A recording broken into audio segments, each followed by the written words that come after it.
बाळासाहेब, तुम्ही असंख्य लोकांची आयुष्य तुमच्या नेतृत्वाने उजळून टाकली, त्यांना मान मराठा दिलात, त्यांना संपत्ती त्यांच्याकडे आली, हक्क अधिकार आले. तुम्ही स्वतः तुमच्या आयुष्यामध्ये या सगळ्यामुळे आनंदी आहात का? ठीक आहे. हे बघा, माझं एक म्हणणं आहे, जे आपलं असताना ते आपल्याला मिळत असतं. माझ्या पत्नीला मी सांगितलंय की काही एखादी गोष्ट, माझ्या लहान मुलाला मी पहिल्यांदा सोन्याची अंगठी घेतली. पगार 600 रुपये होता, पण त्यामध्ये एवढी मागे नव्हती, खाऊन सुखी होतो आम्ही. ती वाढदिवसाची अंगठी तो संडासात गेला असताना काढायचा ठेवायचा, कारण ती एकदा पडली संडासात, गेली भाऊ. सोन्याला सोनं विसळ, जाऊ द्या. ही इतकी घाबरी झाली.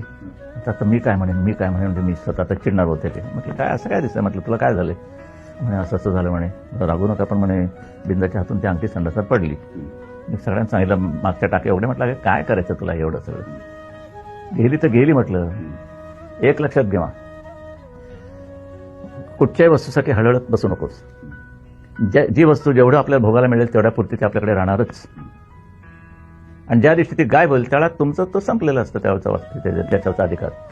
या प्रवृत्तीने म्हणजे डोक्याला त्रास नाही होणार आणि बीपी वाढणार नाही. निरीच्छा असं पण एकदम. म्हणून मी असं नेहमी म्हणतो, तिला ते वाटलं, आम्ही लावूनही ठेवलं होतं बाहेर, की गरिबीला विसरू नका आणि श्रीमंतीचा माज येऊ देऊ नका. हे माझं वाक्य आहे. गरिबीला विसरू नका, श्रीमंतीचा माज येऊ देऊ नका. आता आम्ही